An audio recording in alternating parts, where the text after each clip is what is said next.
bin Abi Thalib radhiyallahu anhu dalam ghazawat ataupun dalam peperangan bersama Rasulullah sallallahu alaihi wasallam.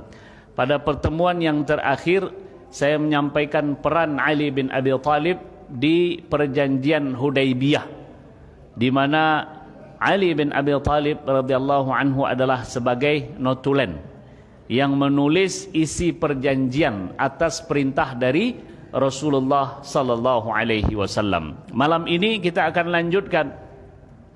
Perjanjian Hudaybiyah itu terjadi di tahun ke-6.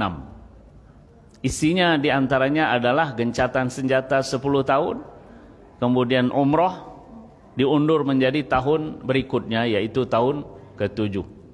Bapak Ibu sekalian, bilakah Allah Subhanahu wa taala, pada tahun ke-7 ada peristiwa namanya Perang Khaybar. Pernah saya sampaikan di sini, ada sekitar 3 kabilah Yahudi di kota Madinah itu. Pertama Qainuqa, kedua Bani Nadir, ketiga Quraidah. Orang-orang Yahudi Bani Nadir yang diusir atas kelakuan mereka ingin berkhianat kepada Nabi Muhammad sallallahu alaihi wasallam, menjatuhkan batu ke atas kepala Nabi Muhammad, dihukum usir. Di antara mereka Yahudi Bani Nadir ini ada yang pergi ke Syam, ada yang pergi ke Khaybar. Khaybar dari Madinah sekitar 165 km. Ada yang ke Syam, ada yang ke Khaybar. Yang ke Khaybar ini adalah tokoh-tokoh dari kalangan Yahudi Bani Nadir.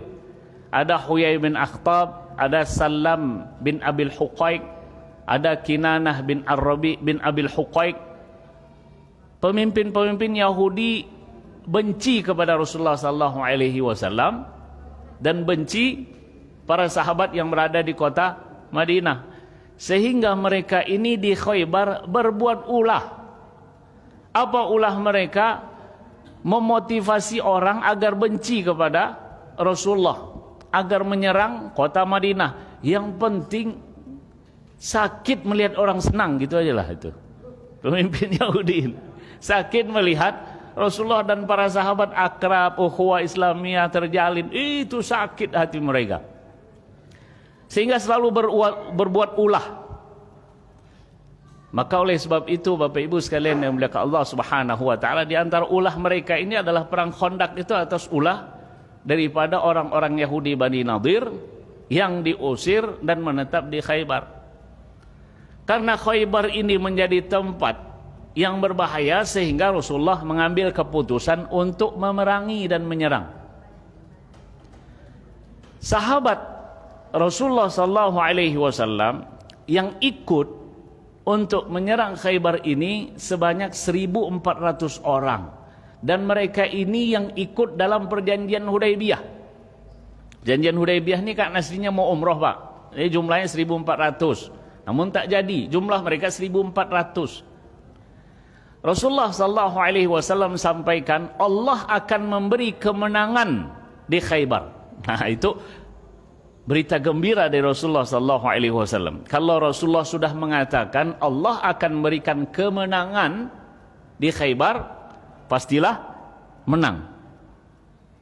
Orang-orang yang tak ikut dalam beberapa peperangan di antara munafik mendengar ini, berarti akan ada harta rampasan di situ, akan ada bagi-bagi harta di situ, kan begitu, Pak? Ada yang tak ikut perang Badar, ada yang tak ikut Uhud, ya. Ada yang ketika perang Khandaq itu kalian aja lah, kami di sini. Itu kalangan munafik. Mendengar Rasulullah mengatakan Allah akan memberi kemenangan atas Khaybar, wah, itu kami ikutlah Rasulullah, kami ikutlah Rasulullah, kami ikutlah Rasulullah. Yang dilihat mereka apa? Harta. Maka kemudian Rasulullah tegaskan, yang ikut dan mengikuti saya adalah mereka yang ikut dalam perjanjian Hudaybiyah. Titik. Tak ada koma lagi, titik. Jadi yang tak ikut kemarin tu tak mau ikut deh. Tak dapatlah ikut karena gambarannya harta. Memang orang ini macam-macam, Bapak Ibu ya. Jadi ada yang motifnya memang banyak duitnya nih. Nah, itu ada yang motifnya seperti itu. Sehingga Rasulullah memutuskan 1.400 orang yang ikut.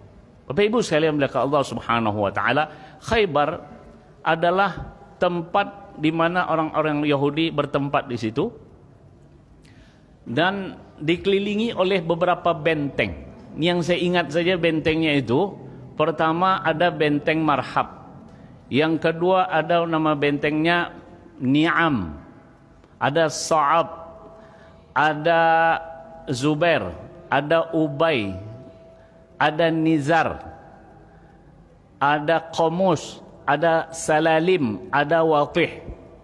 Berapa tadi saya sebut Bapak Ibu? Nah, nyebutnya aja berapanya kita nggak tahu. Bagaimana nama-namanya? Jadi memang sulit itu, dan letaknya di atas bukit. Makin ke tengah itu makin sulit. Dengan 1.400 orang Rasulullah sallallahu alaihi wasallam perintahkan, di dalamnya ada Ali bin Abi Thalib radhiyallahu anhu. Pertama diminta kepada Abu Bakar untuk menjadi pemimpin, maksudnya yang memegang royah, yang memegang panji Islam itu. Tak berhasil. Lalu kemudian ditugaskan yang lain, enggak berhasil.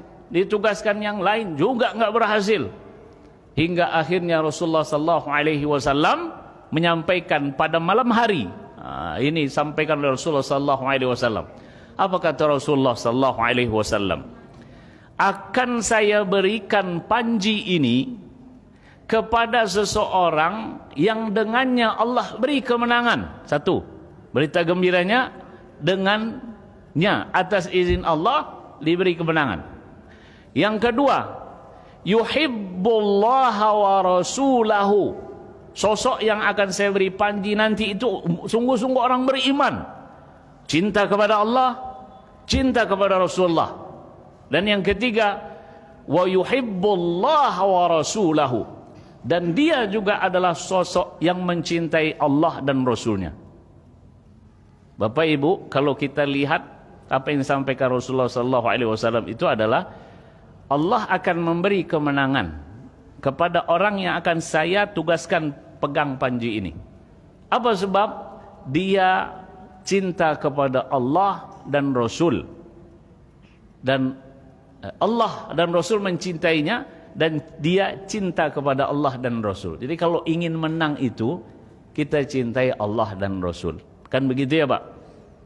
Bagaimana mencintai Allah Subhanahu wa taala? Mengikuti Nabi Muhammad sallallahu alaihi wasallam. Bapak Ibu yang dimuliakan Allah Subhanahu wa taala, para sahabat berharaplah di antara mereka itu yang ditugaskan Rasulullah memegang panji itu.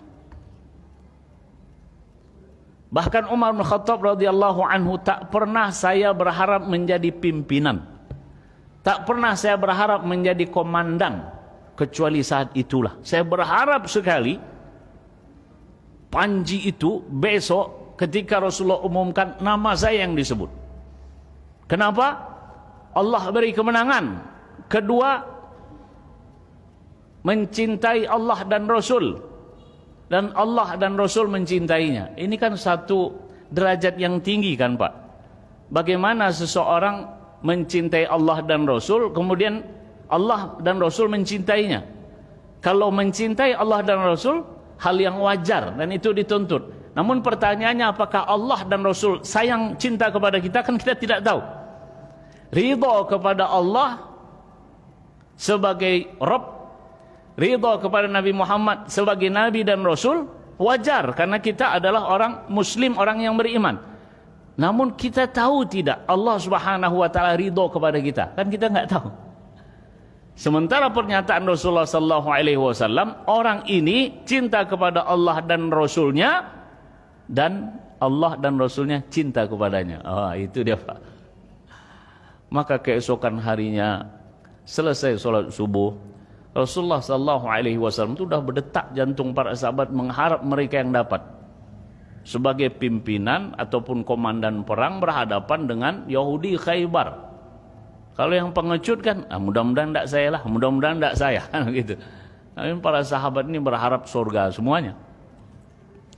Maka Rasulullah bertanya, Aina Ali? Mana Ali bin Abi Thalib? Pupuslah seluruh harapan para sahabat yang mengharap panji itu mereka yang pegang. Karena Rasulullah bertanya, Aina Ali? saya akan berikan panji ini kepada Ali. Mana Ali? Ketika itu Ali bin Abi Thalib ternyata sedang sakit. Sahabat menyampaikan, ya Rasulullah, mata Ali bin Abi Thalib kena penyakit. Dia semacam membengkak gitulah. Nak debu dan semacam membengkak. Maka Rasulullah sallallahu alaihi wasallam sampaikan kepada para sahabat, panggilkan. Dipanggillah Ali bin Abi Thalib dan Rasulullah bertanya, "Kaifa haluka ya Ali?" Bagaimana keadaanmu ya Ali? La anzuru sahlan wala jibalan wala wadiya. Ya Rasulullah, aku tak melihat daratan, tak melihat gunung, tak melihat lembah. Coba Bapak Ibu bayangkan, Rasulullah menjanjikan panji ini akan diberikan kepada Ali bin Abi Thalib radhiyallahu anhu, sementara kondisinya gak bisa melihat dataran, gak bisa melihat pegunungan, gak bisa melihat lembah. Bagaimana menghadapi Yahudi Khaybar yang kuat? Rasulullah kemudian meniup ke kedua mata Ali bin Abi Thalib radhiyallahu anhu, lalu kemudian mengusap, lalu kemudian berdoa kepada Allah Subhanahu wa taala. Setelah itu semua disaksikan oleh para sahabat yang hadir di situ, melihat bagaimana Rasulullah meniup. Bahkan bahasa dalam sirah itu basak. Kalau basak itu meludahi, semacam itu. Lalu mengusap, lalu berdoa. Keajaiban terjadi. Ini kehendak Allah Subhanahu wa taala. Para sahabat melihat Ali bin Abi Thalib mengatakan, tak pernah saya melihat setajam dan seterang pandangan saya seperti sekarang ini. Subhanallah. Dilihat oleh para sahabat dan dirasakan oleh Ali bin Abi Thalib. Maka Ali bin Abi Thalib diberi tugas untuk memegang panji La ilaha illallah Muhammadur Rasulullah untuk menyerang Khaybar. Setelah beberapa hari tak bisa. Bapak Ibu sekalian yang muliakan Allah Subhanahu wa taala. Lalu Ali bin Abi Thalib bertanya, "Ya Rasulullah, apa yang saya lakukan?" Kata Rasulullah sallallahu alaihi wasallam, "Engkau ajak dia beriman kepada Allah Subhanahu wa taala. Engkau ajak dan dakwahi mereka untuk beriman kepada Allah yang menyembah langit dan bumi dan lain sebagainya." Kemudian Rasulullah katakan, "Li ayyahdiyallahu bika rajulan khairul laka min humarin ni'am." Engkau menjadi sebab hidayah seseorang itu lebih baik daripada ada barang berharga. Bapak Ibu, humar ni'am itu adalah unta merah. Masa itu barang paling berharga itu adalah unta merah. Enggak ada selain itu. Itu paling tinggi lah. Seorang menjadi sebab hidayah Allah kepada seseorang, maka itu lebih baik daripada harta yang paling berharga di atas muka bumi ini. Berarti ajakannya adalah untuk masuk Islam. Berangkatlah Ali bin Abi Thalib dengan ucapan Rasulullah sallallahu alaihi wasallam, "Imdi wa la taltafit." Begitu dalam buku sirah yang saya baca dan saya dengar. Imdi wa la taltafit. Artinya, berjalanlah dan jangan menoleh. Maksud Rasulullah sallallahu alaihi wasallam adalah berjalanlah dan jangan ragu. Tapi dipahami dengan bahasa Arab itu adalah berjalanlah imdi wala taltafit, jangan menoleh. Kalau menoleh itu berarti gimana Bapak Ibu? Kalaulah kita sudah berada di jalan terus dipanggil, menoleh kan berarti menghadap ke belakang. Karena Rasulullah sudah mengatakan imdi wala taltafit, Ali bin Abi Thalib berjalan. Kemudian Ali bin Abi Thalib bertanya. Tetapi Ali bin Abi Thalib radhiyallahu anhu, coba Bapak Ibu lihat disiplin seorang komandan atas perintah Rasulullah sallallahu alaihi wasallam. Jalan jangan menoleh. Itu yang dilakukan oleh Ali bin Abi Thalib radhiyallahu anhu. Ketika Ali bin Abi Thalib radhiyallahu anhu bertanya, kalau mereka tak mau masuk Islam bagaimana ya Rasulullah? Tapi dia tak melihat Rasulullah. Dia tetap menghadap ke depan, tidak menoleh ke kiri dan ke kanan, ke kiri dan ke kanan, apalagi ke belakang. Coba, itu indibat nama dalam bahasa Arab, disiplin sesuai dengan apa yang dikatakan oleh Rasulullah sallallahu alaihi wasallam. Mohon maaf, jelas solat itu wajib, jelas puasa Ramadan itu wajib, namun ada yang tak melakukan. Mana disiplinnya terhadap ajaran Rasulullah sallallahu alaihi wasallam? Ini sekadar jalan, jangan menoleh. Itu yang dilakukan oleh Ali bin Abi Thalib radhiyallahu anhu. Ali bin Abi Thalib bertanya kemudian, kalau mereka tak masuk Islam bagaimana ya Rasulullah? Wajibkan kepada mereka jizyah. Kalau mereka tak mau ya Rasulullah, tetap berhadap ke depan, tak melihat Rasulullah, nak menoleh betul-betul ke depan begini. Kalau mereka tak mau bayar jizyah ya Rasulullah, perangi mereka. Berangkatlah Ali bin Abi Thalib menuju benteng Khaybar. Benteng yang sangat-sangat berat sekali. Itu namanya benteng Marhab. Karena harus berhadapan dengan seseorang bernama Marhab yang dikenal oleh seluruh dunia mungkin saat itu. Dikenal Persia, dikenal Romawi, dikenal oleh orang Arab bahwasanya dia adalah orang yang hebat dalam bertempur. Kalau pekan lalu atau 2 pekan lalu saya sampaikan Amr bin Wud, ya, orang yang hebat juga dalam bertempur, berhadapan dengan Ali bin Abi Thalib radhiyallahu anhu, selesai. Nah, ini ada Yahudi namanya Marhab. Jadi orang-orang Yahudi dulu itu Bapak Ibu, nama-nama mereka nama-nama Arab, ya. Ka'ab, ada namanya Ka'ab bin Asad, ada Ka'ab bin Ashraf, Huyai, ya, Salam, itu nama-nama bahasa Arab. Mereka pandai berbahasa Arab. Namun jika berbicara di kalangan mereka, ada bahasa mereka namanya Suryaniyah dulu ya. Dulu punya bahasa mereka sendiri. Jadi kalau berbicara dengan orang Arab, lancar bahasa Arabnya. Tapi kalau di kalangan mereka mau ngomong bisik-bisik sesuatu gitu, menggunakan bahasa mereka. Nah, mungkin Bapak Ibu juga pernah merasakan ketika berbelanja kan? Berbelanja maknanya tertentu. Kenal orang yang jago dalam bertempur. Namun Ali bin Abi Thalib tidak ada rasa takut. Itu keberanian yang luar biasa. Ali bin Abi Thalib radhiyallahu anhu. Marhab mengatakan, saya adalah orang yang menggunakan pedang dengan hebat. Dijawab oleh Ali bin Abi Thalib dengan syairnya juga. Analladzi sammatni ummi Haidarah. Ibu saya memberi nama saya Haidarah. Haidarah itu artinya singa. Dulu nama Ali bin Abi Thalib radhiyallahu anhu adalah Haidarah. Lalu kemudian diganti menjadi Ali bin Abi Thalib radhiyallahu anhu. Bertempurlah di situ. Jadi sebelum bertempur itu Bapak Ibu, ada pintu benteng itu yang cukup keras, cukup sulit untuk dilewati. Namun atas kehendak Allah Subhanahu wa taala berhasil dan berhadapan dengan Marhab, dan Marhab pun Allah berkehendak. Dalam sirah itu saya baca dan saya dengar Ali bin Abi Thalib dengan menggunakan pedang, nama pedangnya Dzulfaqqar. Saya pernah menyampaikan di sini, bukan silah Dzura'sain, bukan pedang dengan 2 kepala, ya, tetapi pedang yang memiliki apa belakang ini Pak? Tulang punggung. Jadi ada pedang Imam Ali radhiyallahu anhu namanya Dzulfaqqar. Jadi memang di tengah-tengahnya itu seperti tulang punggung. Ali bin Abi Thalib menggunakan ini dalam perang Uhud. Kalau sebagian orang itu berganti ataupun pedangnya ini ketika dalam pertempuran ganti 1, ganti 2, Ali radhiyallahu anhu dengan 1 pedang ini aja. Ada yang kadang sudah ganti sampai 9. Imam Ali radhiyallahu anhu dengan 1 pedangnya masih ada kalau saya tidak salah di salah satu museum. Maka Ali bin Abi Thalib pun berhadapan dengan Marhab yang dikenal menakutkan, jago, jam terbangnya tinggi.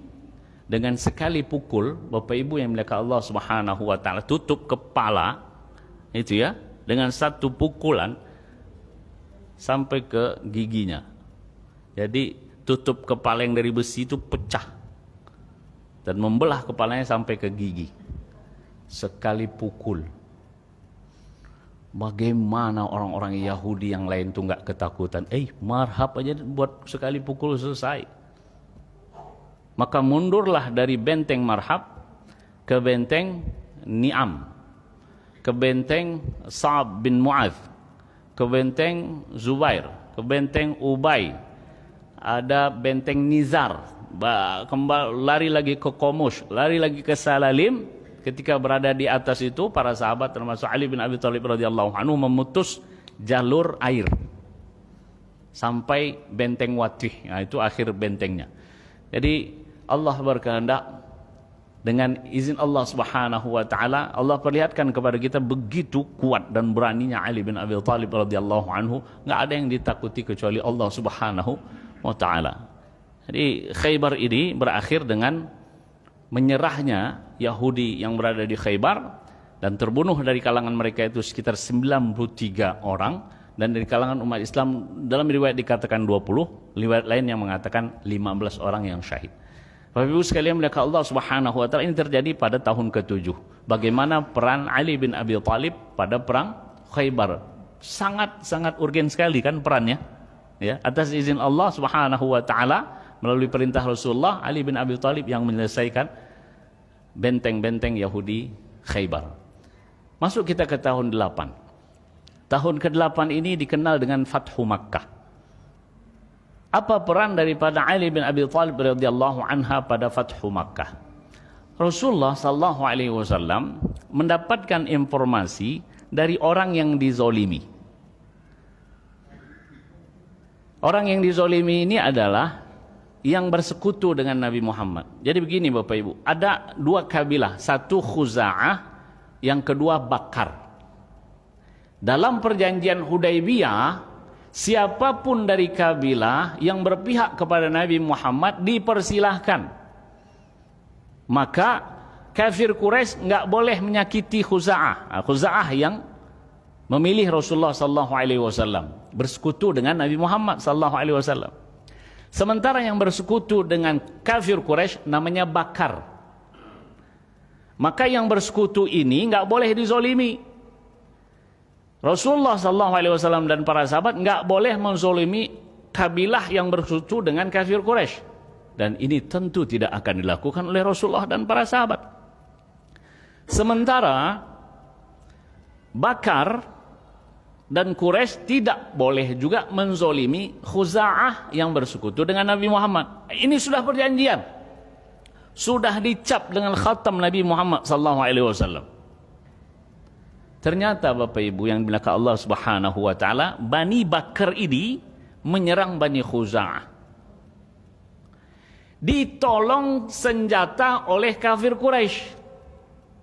Berarti ini pelanggaran atas perjanjian yang sudah disepakati di Hudaybiyah. Ada yang lapor kepada Rasulullah SAW, Salim bin Amru namanya.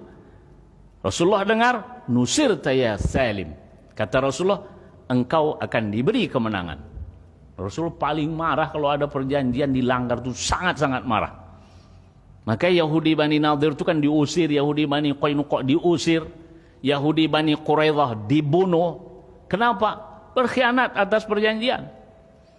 Maka Rasulullah SAW marah.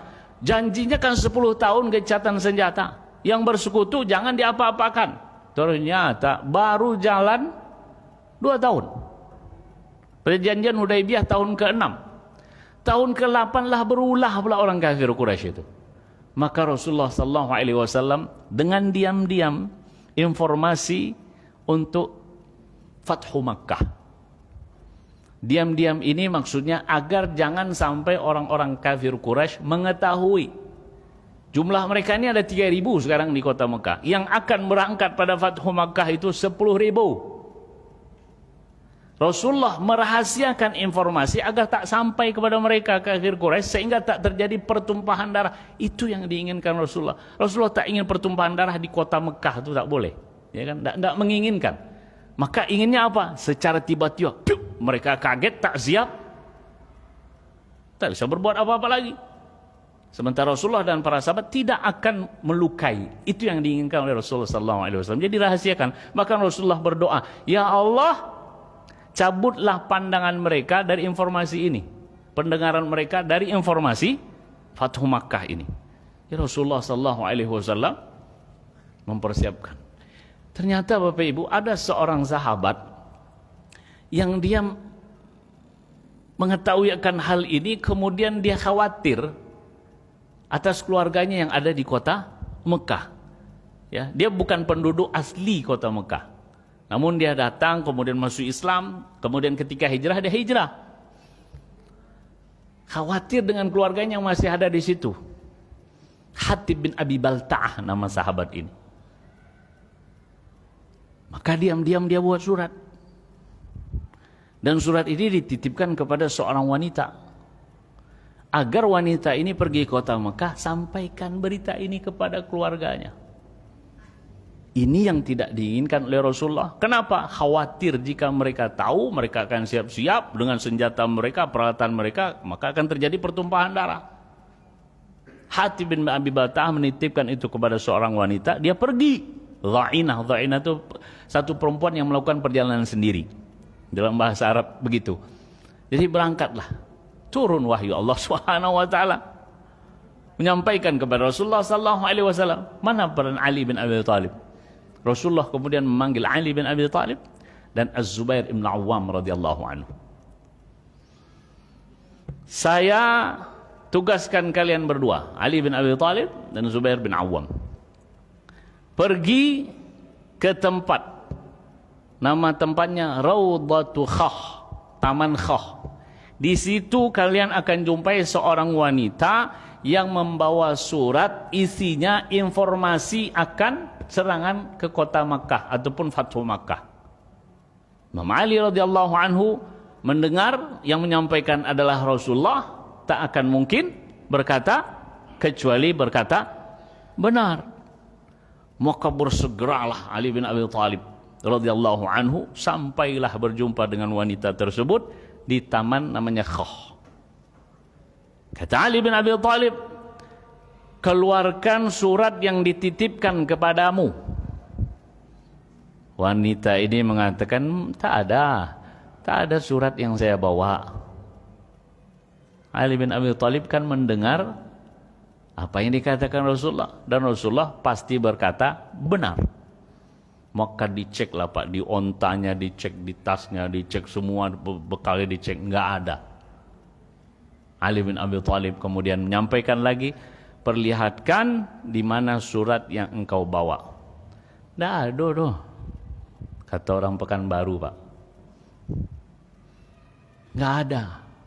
Ali bin Abi Thalib radhiyallahu anhu mengatakan, la ujarridanna, saya akan telanjangi kamu kecuali engkau keluarkan. Muhammad sallallahu alaihi wasallam tak berkata kecuali benar. Mau tak mau akhirnya perempuan ini mengeluarkan Pak, ya, mengeluarkan surat tersebut yang isinya pemberitahuan akan kedatangan Rasulullah dan para sahabat ke kota Mekah, yang itu membuat dia khawatir akan keluarganya di situ. Dibawa oleh Ali bin Abi Thalib radhiyallahu anhu dan dipanggillah Hatib bin Abi Balta'ah. Jadi ini peran yang dilakukan oleh Ali bin Abi Thalib yang dipercayai oleh Rasulullah sallallahu alaihi wasallam. Tentunya Hatib bin Abi Balta'ah kemudian ditanya, kemudian Hatib bin Abi Balta'ah menyampaikan ala saja kekhawatiran dia terhadap keluarganya, karena memang tidak ada kerabat, tidak ada paman, bibi di situ, beda dengan orang-orang Quraisy, ya kan? Di situ ada kabilahnya, sementara saya punya keluarga di situ nggak ada kabilah saya. Jadi ada kekhawatiran saya. Umar bin Khattab kemudian menyampaikan, berikan saja dia kepada saya Rasulullah, saya penggal kepalanya. Itu Umar bin Khattab radhiyallahu anhu. Namun Rasulullah kemudian mengatakan, da'hu la'alallah yattali'u ala ahli Badr. Biarkan, semoga Allah bisa jadi ingin memperlihatkan kepada kalian tentang salah satu dari orang yang ikut dalam perang Badar. Bisa jadi itu satu kemuliaan namanya disebut. Nah, namanya kan dikenal ini Hatib bin Abi Balta'ah. Bapak Ibu sekalian dimuliakan Allah Subhanahu wa taala, itu peran Ali bin Abi Thalib ketika Fathu Makkah. Setelah Fathu Makkah ini ada perintah Rasulullah sallallahu alaihi wasallam kepada Khalid bin Walid untuk menuju satu kabilah namanya Ibnu Judzaimah. agar mengajak mereka masuk Islam. Saya singkat saja, Khalid bin Walid kemudian menuju tempat tersebut, kabilah Bani Judzaimah. Salah satu budaya Bani Judzaimah ini adalah kalau menyambut orang, bentuk penghormatannya adalah mengangkat pedang.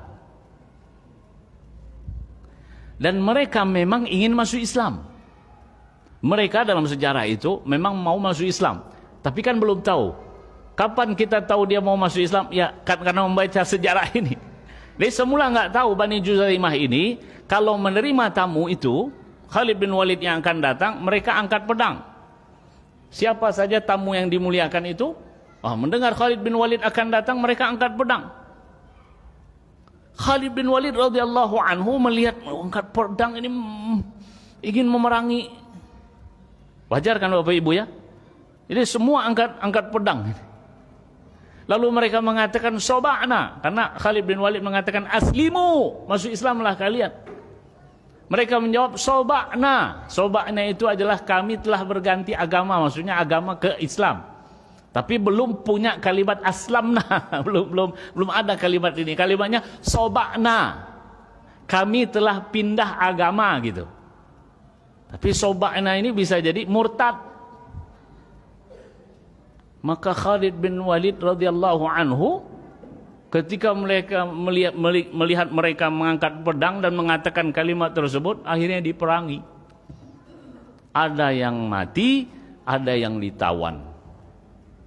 Bapak Ibu sekalian melihat Allah Subhanahu wa taala, dari kabilah Bani Judzaimah ini kemudian menyampaikan kepada Rasulullah sallallahu alaihi wasallam, "Ya Muhammad, kami menyampaikan bahwasanya kami masuk Islam. Dan pedang itu kami angkat adalah bentuk sambutan kami kepada orang yang datang. Bukan mau kami perangi. Tapi kan informasi ini tak tahu. Saat itu budaya itu tak tahu. Maka kemudian Rasulullah SAW mengetahui ini adalah kesalahan. Maka kemudian Rasulullah sampaikan kepada semua yang ada dari Bani Judzaimah itu, sambil mengangkat tangan, sesungguhnya saya terbebas dari apa yang dilakukan oleh Khalid. Maksudnya apa di sini Bapak Ibu? Salah yang dilakukan Khalid bin Walid. Saya terlepas dari apa yang dilakukan oleh Khalid. Saya terlepas dari apa yang dilakukan oleh Khalid bin Walid radhiyallahu anhu. Lalu kemudian Rasulullah memilih, ini dia peran daripada Ali bin Abi Thalib. Memilih Ali bin Abi Thalib radhiyallahu anhu untuk menjumpai para pembesar kabilah Bani Judzaimah dan memberikan harta sebagai bentuk tebusan atas kesalahan membunuh. Dibawalah oleh Ali bin Abi Thalib radhiyallahu anhu, dijumpailah. Ali bin Abi Thalib radhiyallahu anhu salah satu sahabat yang tahu hukum. Ya, tahu hukum-hukum lah, hukum-hukum Islam itu Masya Allah. Di antaranya adalah sahabat Ali bin Abi Thalib radhiyallahu anhu. Jadi dibawalah harta sebagai tebusan sampai kepada para pembesar Bani Judzaimah. Ali bin Abi Thalib mengatakan, ini adalah tebusan bagi siapa yang wafat. Berapa orang yang wafat, berapa orang keluarganya, semua telah dibagi. Dibagi semuanya sudah. Lalu kemudian masih ada bersisa harta tersebut. Semua yang sudah dibagi. Ya. Masih ada sisa. Nah inilah keputusan hukum daripada Ali bin Abi Thalib radhiyallahu anhu.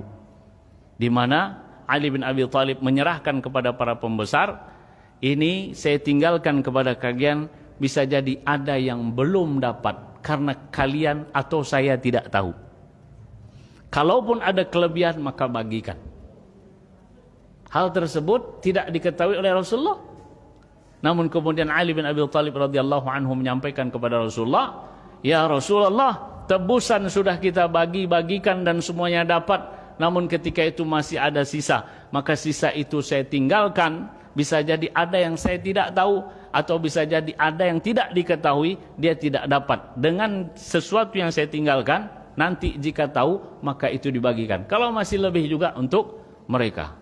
Maka Rasulullah SAW, asabta, benar yang engkau lakukan wahai Ali bin Abi Thalib radhiyallahu anhu. Bapak Ibu sekalian yang muliakan Allah Subhanahu wa taala, masih ada waktu?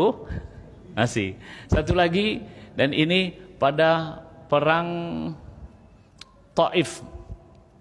Pada perang Taif ini disebut dengan perang Hunain, ya, perang Hunain lah sebelumnya, perang Hunain. Jadi perang Hunain ini kan jumlah umat Islam 12.000. Pasukan Hunain, orang-orang dari kalangan Taif itu ada sekitar 10.000. Banyakan mana Bapak Ibu? Umat Islam, ya. Namun ada firman Allah mengatakan, "Idz a'jabatkum kathratukum." Ketika jumlah kalian yang banyak itu membuat kalian takjub, membuat kalian merasa dengan jumlah yang banyak itu menang lawak, nah, gitu Pak. Nah, itu tidak boleh, ya. Menganggap remeh orang lain nggak boleh. Maka terjadilah apa yang terjadi, di mana mereka itu sembunyi di satu tempat.